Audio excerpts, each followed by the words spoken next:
Alright guys, so in this episode, let's talk about if it fits your macros. Warning ahead, I don't want to spend too much time or basically any time explaining what it is because I'm pretty sure that I would be wasting 9 out of 10 people's time that is tuning into this. I think what is important to clarify is that if it fits your macros, after having been around as a nutritional concept for the past, not sure how many years, maybe 5, 6, 7 years, now means something else to everybody.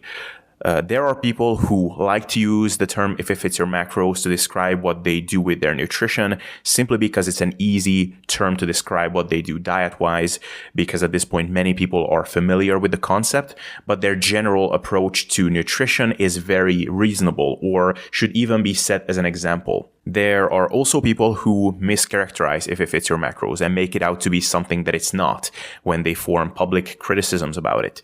But there are also people who promote an approach when they promote IIFYM if it fits your macros that actually forms the basis of the strawman type criticism that IIFYM often receives. So my aim with this episode is to provide a general overview of the if it fits your macros movement as it unfolded in the last couple of years. And obviously the title somewhat gives it away, but I'll give away the keynote summary in advance once again. And that is, I think overall any type of nutritional approach or diet that helps large groups of people to get leaner, have better health markers, is overall a positive influence. If on top of this, it also educates people about some fundamental scientific principles, or at least some fundamental principles about the topic at hand, such as nutrition in this case, that is an even more positive influence. But when a movement takes off, gets some momentum, the number of experts in the topic expands, the number of followers expand, more and more blogs pop up, more and more businesses develop around it, then the quality of the information flow on average tends to degrade. The claims being made tend to get more and more sensationalistic. And when ignorance gets combined with arrogance, and when marketing strategies require the making of more and more disingenuous claims, then it just becomes a non-pretty picture. And I think that something similar has happened with the if it fits your macros movement, unfortunately. So let's first take a general overview of how the IIFYM movement unfolded over time. It all started well and fine. It dispelled a ton of myths around nutrition and brought a ton of people out to the light. People who were looking for magic foods or who were avoiding certain foods like the plague, who were missing the forest for the trees. They helped them to get educated about the immutable laws of nutrition. I know tons of people. In fact, I should say almost everyone I know outside of fitness would benefit from going on an if it fits your macros bootcamp. Just learning about freaking calories, learning about protein, learning about portion sizes, just getting an awareness of why they are not losing weight, why are they gaining weight. Learn how to put things into perspective would be a greatly beneficial experience for these people. But the problem is that now, if it fits your macros, have fallen for the same thing that basically all dietary approaches fall for once they take off, which is making sexy claims. And the sexy claims include things such as you can just eat all the treat foods, cookies, candy, fries, and ice cream while getting super lean levels of body fat, and everything will be a breeze. You will be free from the worries of dieting. There will be minimal restriction, or that there is no such thing as healthier foods and less healthy foods, that nothing matters in nutrition, just your macros and fiber. And quite frankly, simply the claim that a hardcore if it fits your macros approach where you are very precise with your specific macronutrient targets is some sort of an end goal that people should get to in their nutrition journeys. And on top of that, there is this by now ridiculous demonization of any diet or nutritional approach where someone has certain hard rules on certain foods or nutrients. And some of these claims, mainly those that claim minimal restriction, ease of mind, and ultimate freedom, are flat out lies. Some of them, mainly the ones concerning health, are, I would say, irresponsible and questionable in terms of scientific integrity. And some of them, such as portraying precise measurement and being super on point with your numbers as a long-term goal to get to, or I think just kind of questionable, not only from a practical perspective, but sort of from an overall outlook on life type of perspective. So let's talk about a few of these things in a bit more detail. Let's start with the flexibility and the mental health part of the story, because this is the most difficult one to hammer home. I think to keep it simple, I would say this. The understanding that nutrition, as far as it concerns body composition, is largely a numbers game. That you need to get enough of certain things, such as protein, and you need to get the appropriate amount of some other things, such as calories, and that there are no magical things that will somehow degrade or enhance your body composition. That if you go to a restaurant and you get something that looks pretty sugary, pretty greasy, not particularly like the kinds of foods that generally support you to be lean and jacked, then you don't need to freak out, because at the end of the day, all that can happen is that your numbers in some regards will be out of the norm. But that's very correctable if you stay reasonable. All that stuff is great. And I would say that that is indeed a great recipe for a flexible mindset. However, when I look around the IIFYM horizon, when I see some of the popular content producers that represent the IIFYM brand, the degree of inflexibility and neuroses is basically endless. I see everything from just tracking all 3 macronutrients and trying to hit them within 5 to 10 grams every day, even though they are not dieting or getting ready for anything, to putting everything on the scale, to tracking down carb and fat amounts on the gram scale and within things like Splenda. To me, it's pretty hard to deem this approach as super flexible. To me, one of these big, the emperor has no clothes moments was when I saw one of the most popular figures with a scientific background walking the viewers through the process of throwing together some meal. And he was describing how he reduces his fats here by having only egg whites because he wants to have more fats there. And he uses low carb variants of something else because the Splenda he uses has like 5 grams of carbs. And basically, to me, the entire video was basically showcasing how to turn a simple meal into a complex math equation and micromanage the hell out of everything. And I even looked through the comments and I even saw other people commenting similarly, like, sorry, but how is this flexible? I mean, you're accounting for every gram of everything that you're eating. And I'm just going to say that measuring, weighing, counting, keeping a log, there's nothing wrong with any of these things, but these terms are not really in line with the idea of flexibility.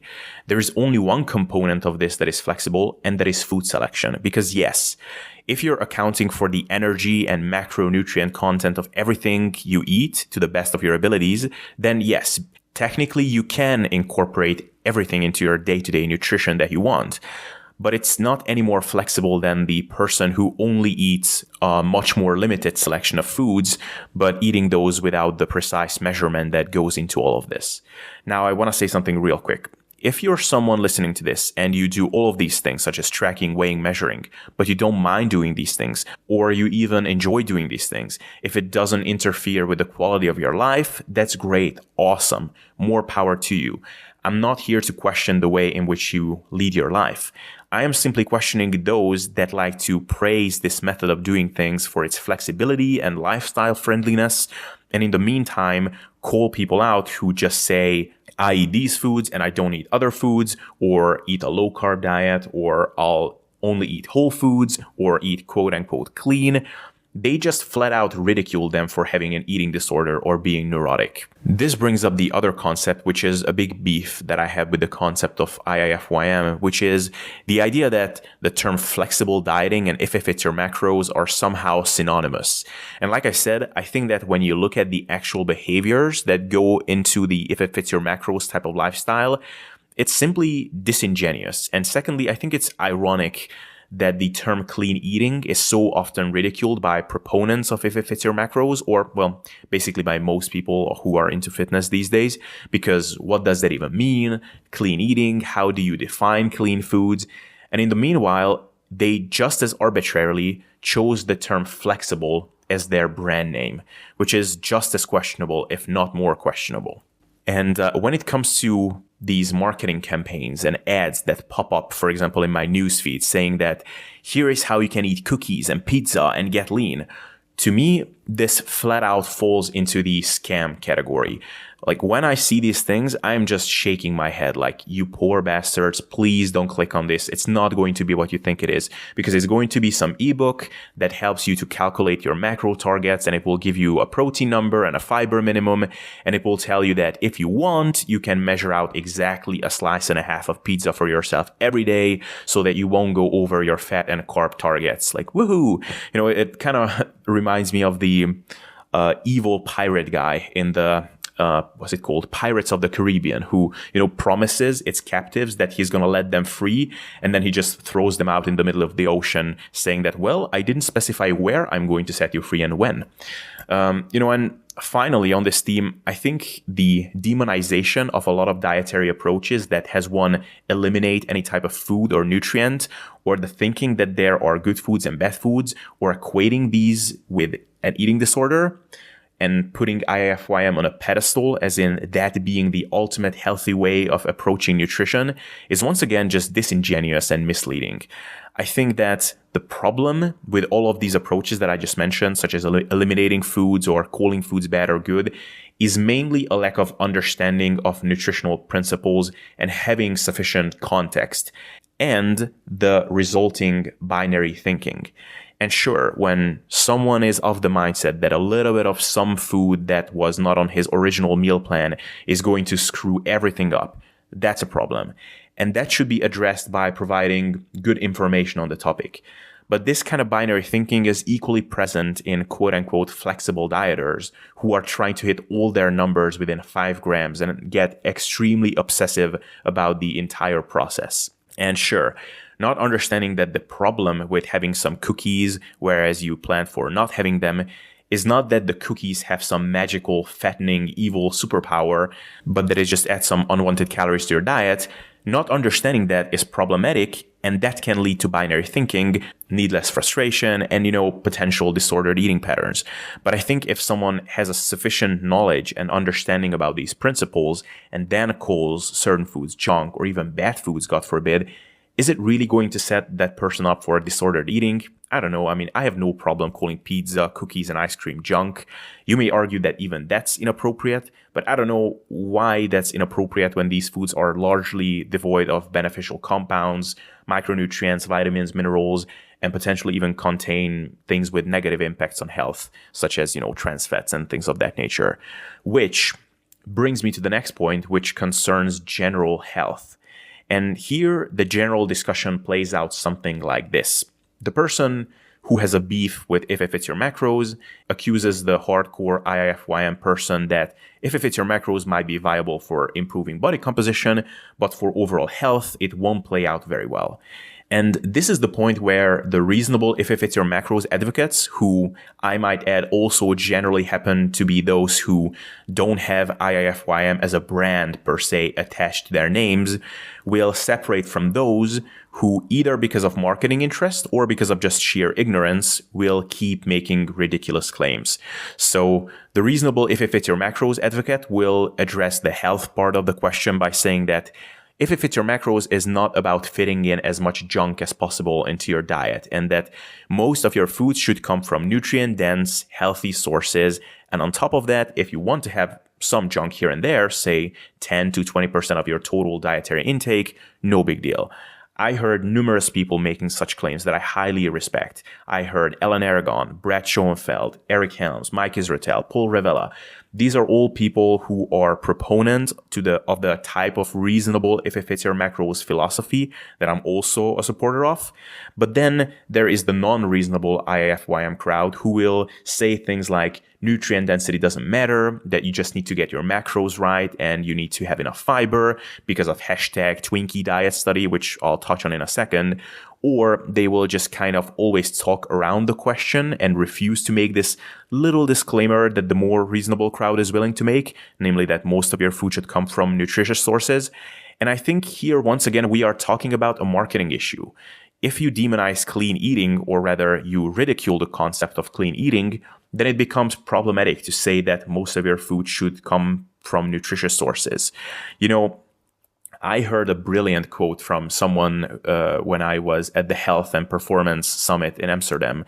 And with this guy, we were talking about one of the proponent figures in the fitness industry who is representing the flexible dieting / if it fits your macros ideology. And we were talking about these claims that there are no foods that are healthier or less healthy than others. You just need to get your macros and fiber right. And he said something which really stuck with me, which is that this person is so against all diet fads that now he made flexible dieting out to be another fad. And I think this is just so on point. And, as far as the scientific claims go, as in there not being any evidence that eating a quote unquote cleaner diet doesn't have any benefit over one composed of more junky stuff, as long as calories, protein, and fiber are equated, I think these claims are hypocritical and just once again simply misleading, because how would you exactly set up a study which could evaluate the health impacts of two such diets with any degree of objectivity? Maybe you could. So one study design could be, for example, putting together two isocaloric diets with equal protein and fiber, and then one would compose of cookies, pastries, and some processed red meat by, say, 60%, while the other diet with the same macro composition would be like 95% composed of things like lean meats, fruits, veggies, fish, and maybe avocados and nuts. Ideally, it would also be an isocaloric diet in both groups, so no weight loss would occur in either groups, and it would be on non-overweight people, because inducing weight loss in studies and getting people out of the state of being overweight is a big confounder that many of these don't control for. And then we would need to look at how the health markers change. But even then, there's only so much we could conclude, because say that the higher junk food group would show inferior blood panel, then still someone could argue that, well, it was because one specific compound was higher in that group, such as nitrates in the red meat or gluten in the pastries, or that the differences were down to the lower antioxidant content in the junk food group. And you could have, mitigated those with supplementing with a decent multivitamin.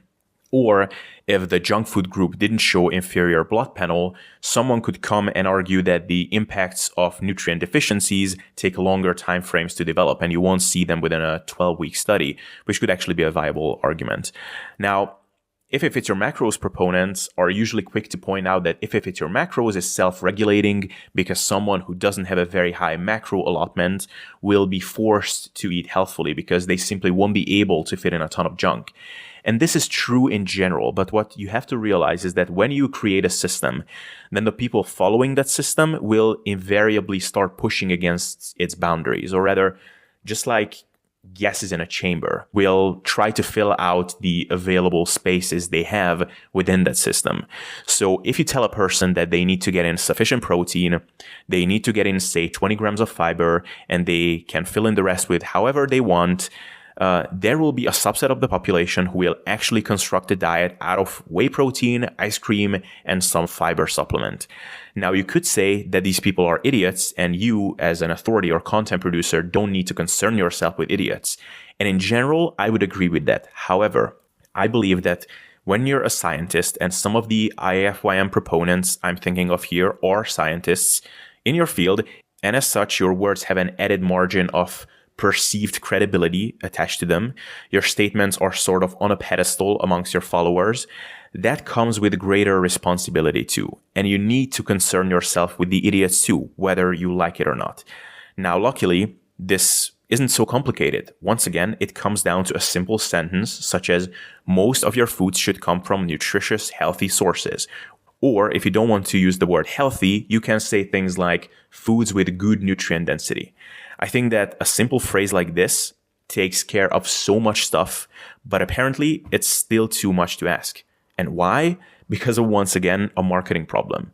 And trust me, I am following one of these individuals, and when I'm listening to him speak, I'm almost sitting on the edge of my seat, thinking like, please, say it. And no, he never does. You could ask me why I'm wasting my time this way, and it's a legit question. And I guess the answer is that a part of me just still wants to like this person I'm talking about. Like, I want him to be the good guy, but no, unfortunately, he's kind of turning into a villain. And as far as for the Twinkie diet study that a lot of people love bringing up, which was a real cool study where this gentleman, I believe called Professor Mark Haub, ate whey protein, cookies, and stuff like that for a period of time, lost a bunch of weight, and his blood markers improved. They love bringing this study up as sort of the nail in the coffin of all clean eating arguments. And to be honest, to me, this study only proves one thing, which is that losing weight, especially if it takes you from being overweight to being non-overweight, has such a profound health benefit that it can outweigh the negative impacts of consuming a diet composed of very nutrient-devoid foods, which is an important finding, don't get me wrong. And once again, it shows us that body composition and health are intimately tied, and being lean or at least non-overweight is not just an aesthetic consideration, it's also very much a health consideration. But it doesn't prove anything about there not being a benefit to eating a diet with high nutrient density, or there not being a detriment to eating a very nutrient-devoid diet, especially in the long term. It's just like the phenomenon where you can find studies where they flat out starve obese people on extremely low calorie diets. They lose a ton of weight and their testosterone increases. But it's because they are getting from an unhealthy state of being obese to being non-obese and thus healthier. It doesn't mean that being on a super low calorie diet in general is not detrimental to testosterone. All right, next and last point, which kind of piggybacks on what I was talking about earlier regarding the flexibility and lifestyle aspects or the claims related to that, which is I think that the biggest thing that these people get wrong is that precise tracking of your food and being this walking human calculator when it comes to your nutrition is somehow the end goal or the final destination you're supposed to arrive in your fitness journey. So in their minds, maybe the journey would look something like you start out with just implementing some habitual changes like eating more protein, more veggies, and then over time you learn how to track your calories, then you'll learn to eat protein with every meal, then you'll learn to track all 3 macros, and when you're at the last stage, now you learn to hit all your macros within 5 grams. And I think this is just completely backwards. I think the goal with your nutrition and fitness journey is not increased precision over time. The goal is to get you to your fitness goals in the most efficient way possible while maximizing your enjoyment of the process as much as possible. Precision is a tool that can be helpful at times. Precision is not the goal. You know, when I first got to 8% body fat in 2015 July, still marked in my calendar with golden letters, I was precise as fuck. I didn't have the experience or the knowledge to even dare to attempt that in any other way. Now, I would rather shoot myself than to be that precise day to day. And if I wanted to get down to 8% body fat again, but I believe that I could be much less precise than how I was when I did it the first time. To give you an example, I don't think I would have to use the kitchen scale at all, as unbelievable as that sounds. And to be honest, I think that the argument that being very precise and on point with your tracking is the end goal to shoot for, I think is even wrong from an optimality standpoint. I really think that once you're at a point where you're not dieting, you're just maintaining or slowly gaining, at some point with precise tracking, you're just being precise for the sake of being precise. Tracking all 3 macronutrients is a good example of that, for example. I talked about this before in a video. I'll link to that in the description. It's called Why I Think Tracking All 3 Macros is Unnecessary. But long story short is that unless you're dieting and you're on super low macros, or you're following some special diet like a ketogenic diet, there's just no good rationale for tracking all 3 macros unless you're just enjoying it. And on top of that, I think the entire discussion over tracking your food or not tracking your food precisely is somewhat moot. I think when it comes to nutrition, this question is actually very simple. A certain strategy either helps you to achieve your goals within a given time frame or it doesn't. You know, with training, for example, it's a lot more gray because you could be progressing on a certain training split, but there is always the possibility that you could be progressing even faster. With something like fat loss, there is a certain rate you're shooting for and your diet either delivers that or it doesn't. And from then on, it's just a matter of your own personal preference. So with that, what do I think should be the end goal of your nutritional journey?